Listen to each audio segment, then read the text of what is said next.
इतिहास की 12वीं सदी के पन्नों को खोलेंगे तो देखेंगे कि हाथ में तलवार लिए गजनी का सुल्तान मोहम्मद गौरी हिंदुस्तान के राज्यों पर धावा बोलता और लूटपाट करता।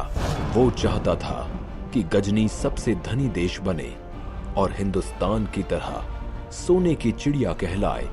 अब उसकी निगाहें दिल्ली पर टिकी थीं, वही दिल्ली जिसके सिंहासन पर पृथ्वीराज चौहान विराजमान थे। वे बहुत वीर और युद्ध कला में निपुण योद्धा थे। शब्द भेद तीरंदाजी में तो वे माहिर थे।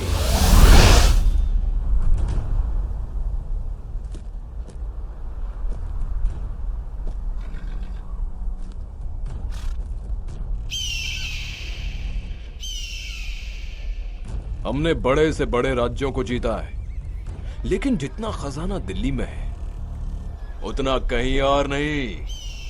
अगर हम दिल्ली के खजाने को लूट लें तो हमारा मुल्क सबसे धनी मुल्क बन जाएगा और सोने की चिड़िया कहलाएगा। सुल्तान, माफी चाहता हूँ, लेकिन दिल्ली के शासक पृथ्वीराज चौहान युद्ध कौशल में माहिर हैं। उनको पराजित करना लोहे के चने चबाने जैसा होगा। तो ठीक है, हम भी पृथ्वीराज चौहान की वीरता देखना चाहते हैं। सेनापति, दिल्ली पर हमला करने की तैयारी करो। इधर दिल्ली के शासक पृथ्वीराज चौहान जो सिंहासन पर विराजमान हैं, उनके कानों तक युद्ध की सूचना पहुंचती है। महाराज की जय हो। अभी अभी सूचना मिली है कि गजनी का सुल्तान मोहम्मद गौरी दिल्ली पर आक्रमण करने की तैयारी में है।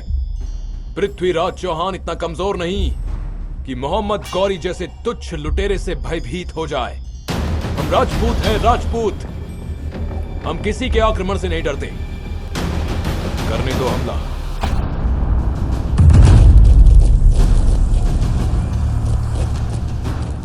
जोश में गौरी दिल्ली पर हमला बोल देता है। पृथ्वीराज चौहान और मोहम्मद गौरी के बीच घमासान युद्ध होता है और इस युद्ध में मोहम्मद गौरी पृथ्वीराज चौहान के हाथों पराजित होता है।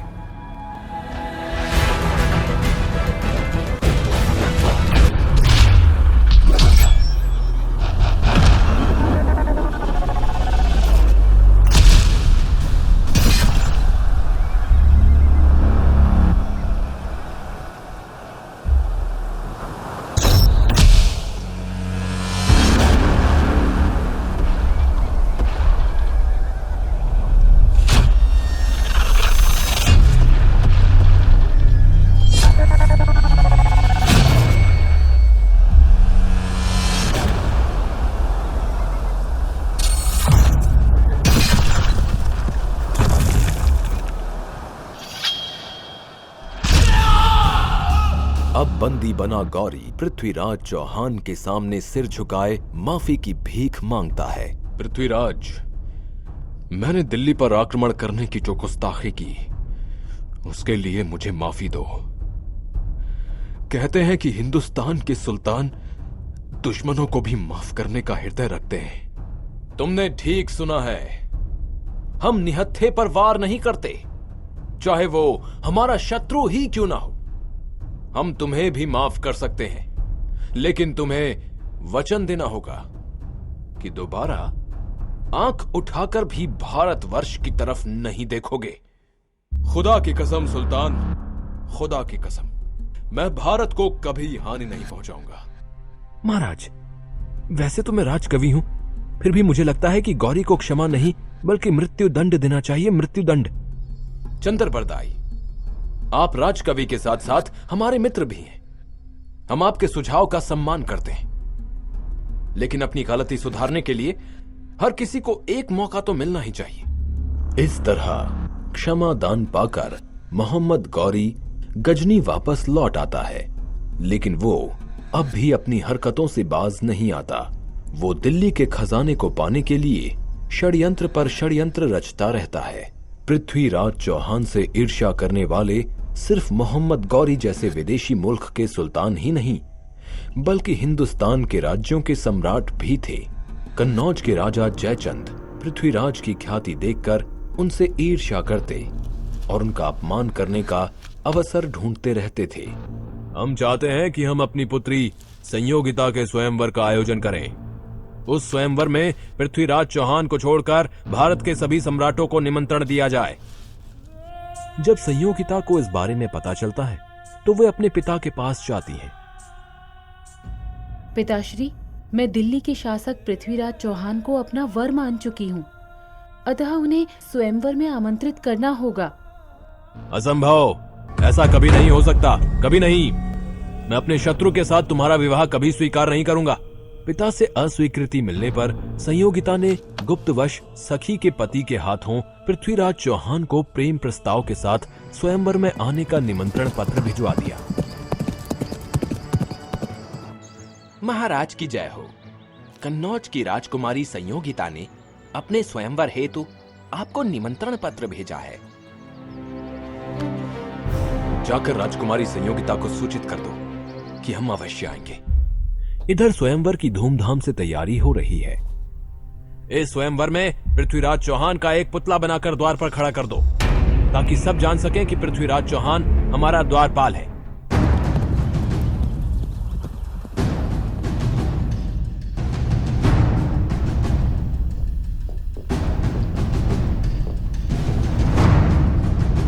महाराज, अभी अभी सूचना मिली है कि आपके अपमान के उद्देश्य से जयचंद ने आपका पुतला बनवाकर द्वारपाल के रूप में लगवाया है। हम इस अपमान का बदला अवश्य लेंगे। कन्नौज की राजकुमारी संयोगिता के स्वयंवर में हम अवश्य जाएंगे। आज कन्नौज के राजमहल में संयोगिता का स्वयंवर है। हिंदुस्तान के कई सम्राट उपस्थित हैं। संयोगिता जयमाला के लिए सभी सम्राटों को अस्वीकार कर आगे बढ़ती हैं और पृथ्वीराज चौहान की प्रतिमा को देखकर रुक जाती हैं।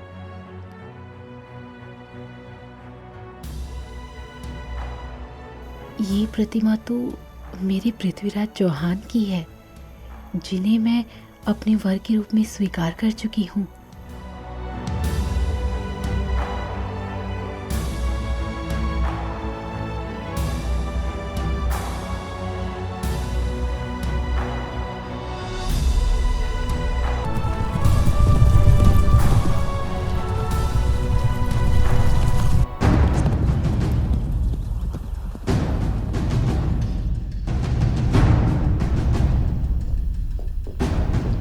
संयोगिता ने मेरी प्रतिमा को जयमाला पहनाई, अतः ये मेरी पत्नी हुई।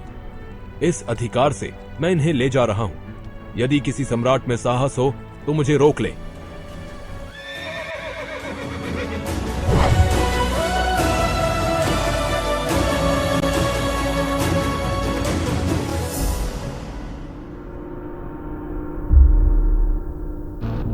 पृथ्वीराज चौहान ने भरी सभा में हमारा अपमान करके अच्छा नहीं किया। इस अपमान का बदला हम बड़ी से बड़ी कीमत चुकाकर भी लेंगे। क्षमा करें महाराज, लेकिन हम अकेले पृथ्वीराज चौहान का सामना नहीं कर सकते। एक ऐसा व्यक्ति है जो हमारी सहायता कर सकता है। वो है गजनी का सुल्तान मोहम्मद गौरी। मैं गौरी के साथ संधि कर पृथ्वीराज चौहान को नष्ट कर दूंगा और दिल्ली का शासक बन जाऊंगा। मंत्री जी, शीघ्र ही हमारा संधि का प्रस्ताव गौरी तक पहुंचाइए। संधि प्रस्ताव लेकर जयचंद का दूत गजनी के सुल्तान मोहम्मद गौरी के पास जाता है।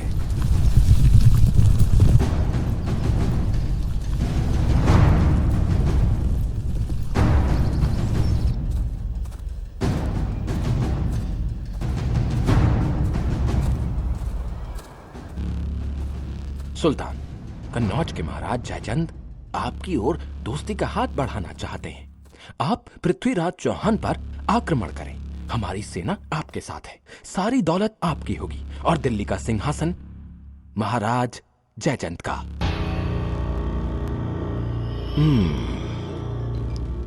सम्राट जयचंद से कहना कि उनका प्रस्ताव हमें मंजूर है। वो दिल्ली कूच की तैयारी करें।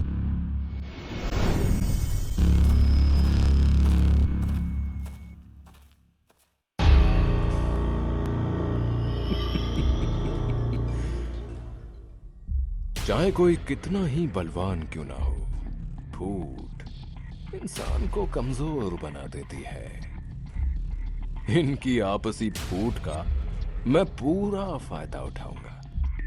पृथ्वीराज को पराजित कर दिल्ली की सारी दौलत मेरी हो जाएगी, मेरी।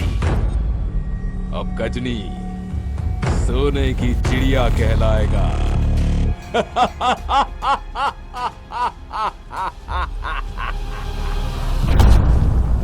अत्यंत विशाल सेना के साथ जयचंद और गौरी मिलकर दिल्ली पर आक्रमण कर देते हैं। उनकी विशाल सेना ऐसे लग रही थी मानो वो दिल्ली को निगल जाएगी। महाराज, सूचना मिली है कि कन्नौज के राजा जयचंद से संधि कर गौरी ने दिल्ली पर हमला बोल दिया है। क्या? जयचंद ने गौरी से संधि कर ली? हम बाहर के दुश्मन को तो एक बार माफ कर सकते हैं, लेकिन देशद्रोही को नहीं। सैनिकों, युद्ध के लिए तैयार हो जाओ।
मोहम्मद गौरी, हमने अपना वचन निभाया। अब तुम भी हमें दिल्ली का शासक बनाकर अपना वचन पूरा करो। जयचंद, तुम्हारी सहायता के बिना तो पृथ्वीराज चौहान को हराना संभव ही नहीं था। तुम्हें तो जरूर इनाम दिया जाएगा।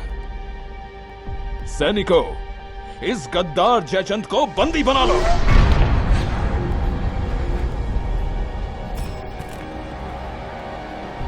गौरी, ये तुम क्या कर रहे हो? तुम्हें यह विजय मेरी वजह से मिली है।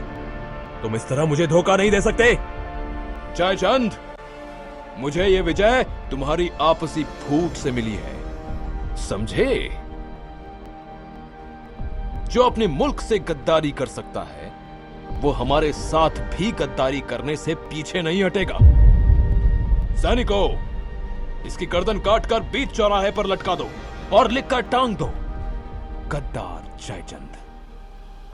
गौरी जयचंद को चौराहे के बीच मरवा देता है और दिल्ली की सारी दौलत हड़प कर पृथ्वीराज को बंदी बनाकर गजनी लौट जाता है।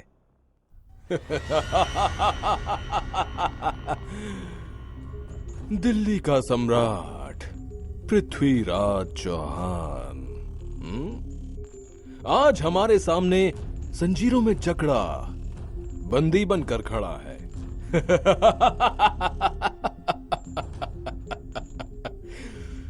पृथ्वीराज, मैं भी तुम्हें माफ कर सकता हूं यदि तुम मेरे गुलाम बनकर रहो।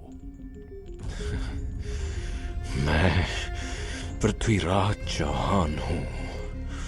गुलाम बनकर रहने से तो अच्छा है कि मैं मृत्यु को प्राप्त हो जाऊं। दुष्ट, तू बंदी बना खड़ा है फिर भी हमें आंखें दिखाता है। अपनी ये घूरती निगाहों को नीचे कर। गौरी, क्या तू जानता नहीं कि हम एक राजपूत हैं और एक राजपूत की आंखें मौत के बाद ही नीचे होती हैं। सैनिकों, जिन आंखों से ये हमें घूर रहा है उन आंखों को गरम सलाखों से फोड़ दो।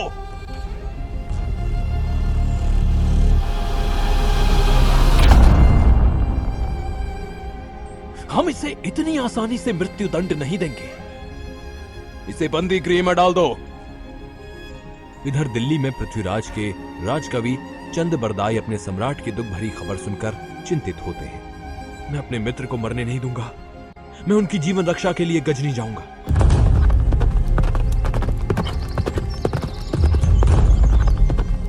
मोहम्मद गौरी, तुमने सम्राट पृथ्वीराज को बंदी बनाकर उनकी आंखें फोड़ दी। क्या तुम भूल गए कि इसी पृथ्वीराज ने तुम्हें 16 बार माफी की भीख दी थी? भीख। सैनिकों, बंदी बनाकर इसे भी इसके मित्र के साथ बंदी गृह में डाल दो।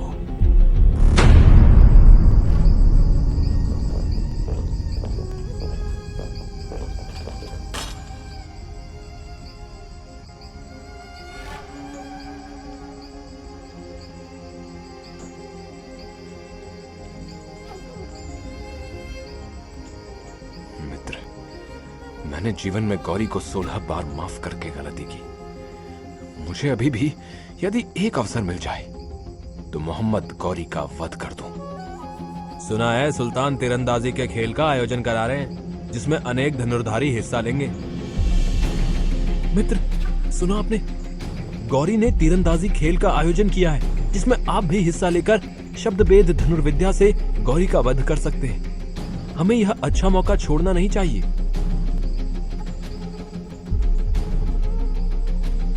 चंद्र बरदाई, क्या तुम भूल गए हो कि हमारी आंखें फोड़ दी गई हैं? अतः ऐसे में तीरंदाजी कैसे संभव है? महाराज, आप बस देखते जाइए। सिपाही, हम सुल्तान से तीरंदाजी खेल के सिलसिले में कुछ कहना चाहते हैं। मेरा यह संदेश शीघ्र सुल्तान तक पहुंचाओ।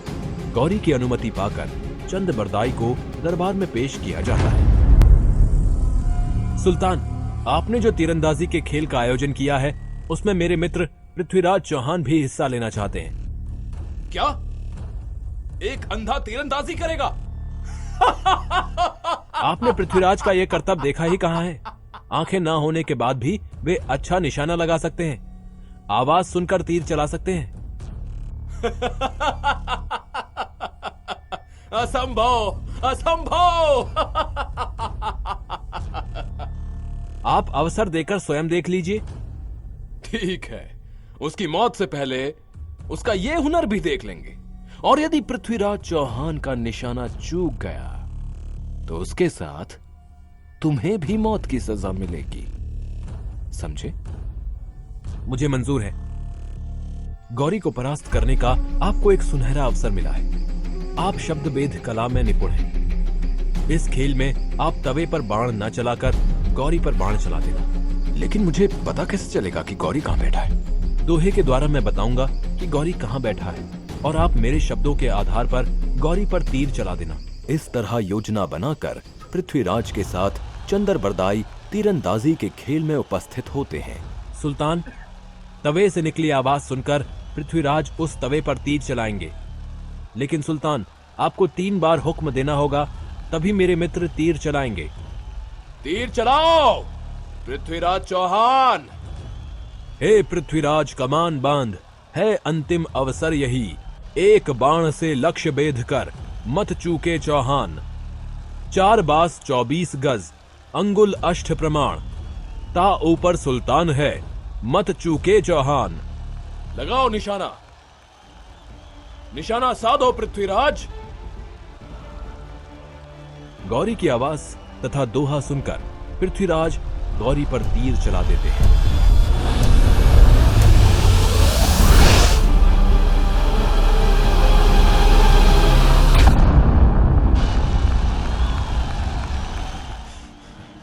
मैंने अपने अपमान का बदला ले लिया चंद्रबरदाई, मैंने अपने अपमान का बदला ले लिया।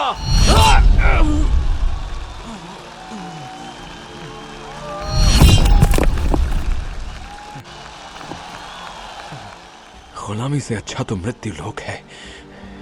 दुश्मनों के हाथों मरना पृथ्वीराज चौहान की शान के खिलाफ है।